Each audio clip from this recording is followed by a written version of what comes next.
लोकमाता अहिल्याबाई होलकर त्रिशताब्दी स्मृति अभियान के आज के इस कार्यक्रम में मुख्य अतिथि के रूप में जिनका अत्यंत महत्वपूर्ण मार्गदर्शन अभी यहां पर प्राप्त हुआ है, भारतीय जनता पार्टी के राष्ट्रीय संगठन महामंत्री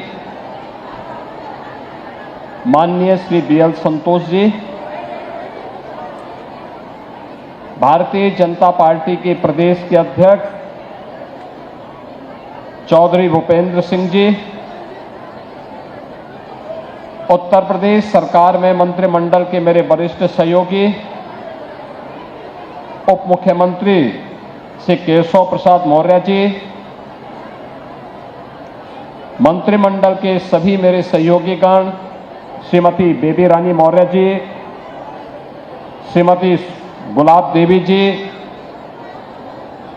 भारतीय जनता पार्टी के संगठन महामंत्री उत्तर प्रदेश श्री धर्मपाल सिंह जी, आज के इस कार्यक्रम में जिनकी विशिष्ट उपस्थिति है, ऐसे होलकर वंश के वंशज श्री उदयराज होलकर जी, भारतीय जनता पार्टी के प्रदेश महामंत्री और इस कार्यक्रम के संयोजक श्री संजय राय जी,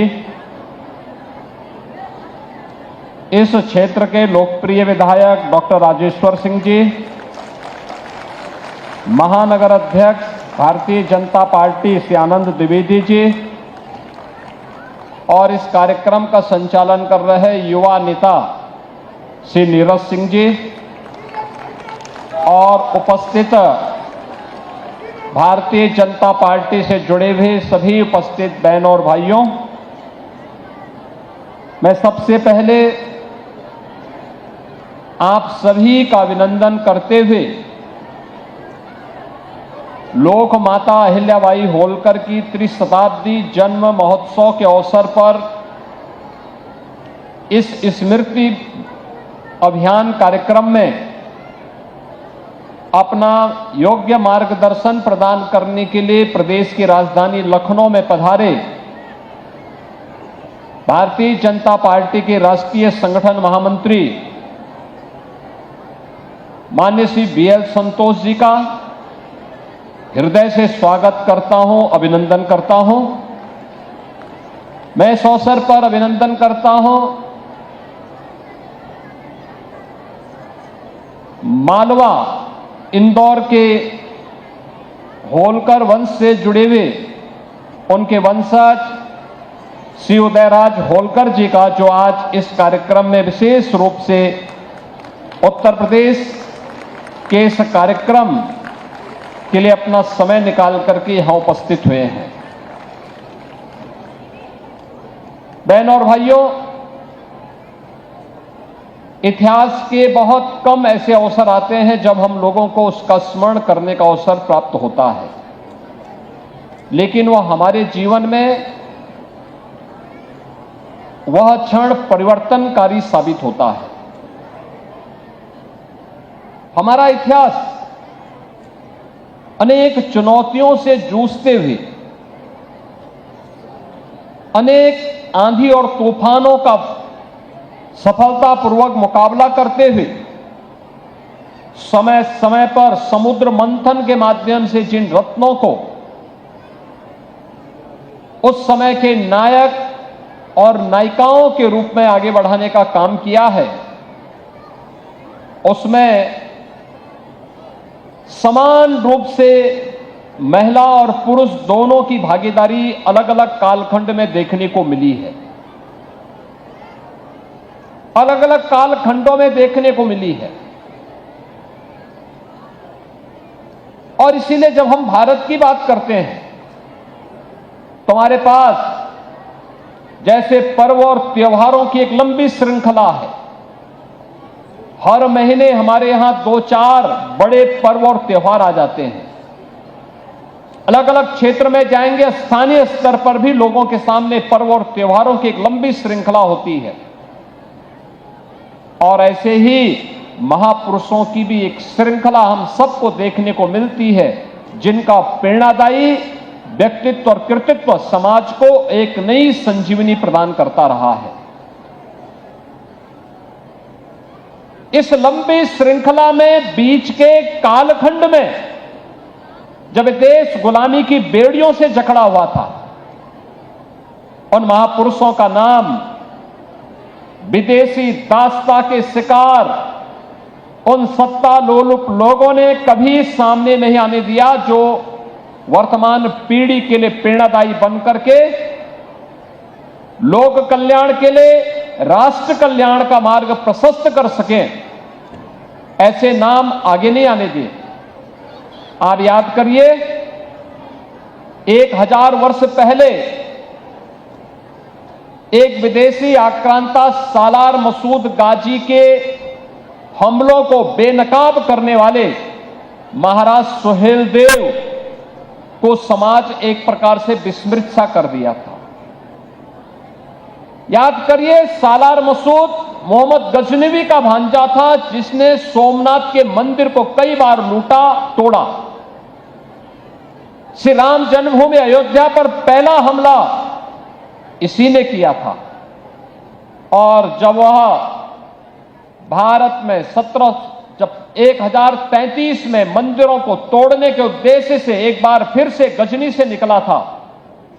तो मथुरा से लेकर के बहराइच के बीच में पग पग पर उसके मार्ग में महाराज सुहेलदेव के नेतृत्व में हिंदू सेना, भारत के हिंदू राजाओं ने इतनी बाधाएं खड़ी की कि बहराइच आते आते उसके छक्के छूट गए और उसको पकड़ करके उसको वह दुर्गति की गई थी कि 150 वर्षों तक भारत पर कोई भी विदेशी आक्रांता हमला करने का दुस्साहस नहीं कर पाया था। लेकिन इतिहास ने महाराज सुहेलदेव के साथ क्या व्यवहार किया, क्या व्यवहार किया, उसका नाम, उनका नाम इतिहास के पन्नों से गायब कर दिया गया। ऐसे ही एक लंबी श्रृंखला हमारे पास है। जब हम वैदिक ऋचाओं की बात करते हैं, भारत की परंपरा वेदों के बगैर नहीं चल सकती। भारत के सनातन धर्म की परंपरा वेदों पर आधारित है, वेद उसकी आधारशिला है। हम जब भारत के वेदों की परंपरा की बात करते हैं, एक कालखंड ऐसे भी आया जब कहा गया कि महिलाएं वेद नहीं पढ़ सकती। कौन लोग थे जो महिलाओं को, जिन लोगों ने स्वयं वेदों की ऋचाएं रची थी, ऐसी अपाला, ऐसी घोषा, ऐसी विश्ववारा नारा और गार्गी और मैत्री जैसे भारत की उन विदुषी नारियों के बारे में कौन ऐसा भारतीय होगा जो उनका स्मरण गाए बगाए न करता हो। हर भारतीय के मन में ये बातें सामने आती हैं। उसी श्रृंखला में आज से 300 वर्ष पहले महाराष्ट्र के एक छोटे से गांव में एक बालिका जन्म लेती है और वही बालिका आगे चल करके मालवा के होलकर साम्राज्य की साम्राज्ञी बनती है। लेकिन अखिल भारतीय दृष्टि के नाते भारत की विरासत की एक ऐसी आधारशिला रख देती है जो नए भारत के निर्माण में अपना योगदान कर रही है।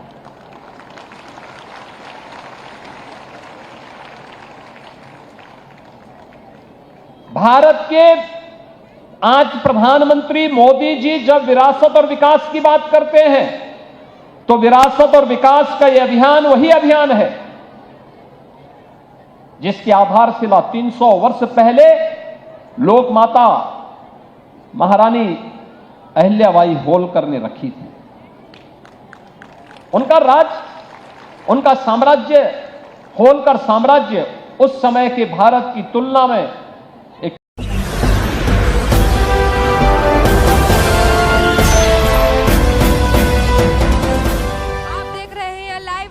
99 राष्ट्र सबसे पहले।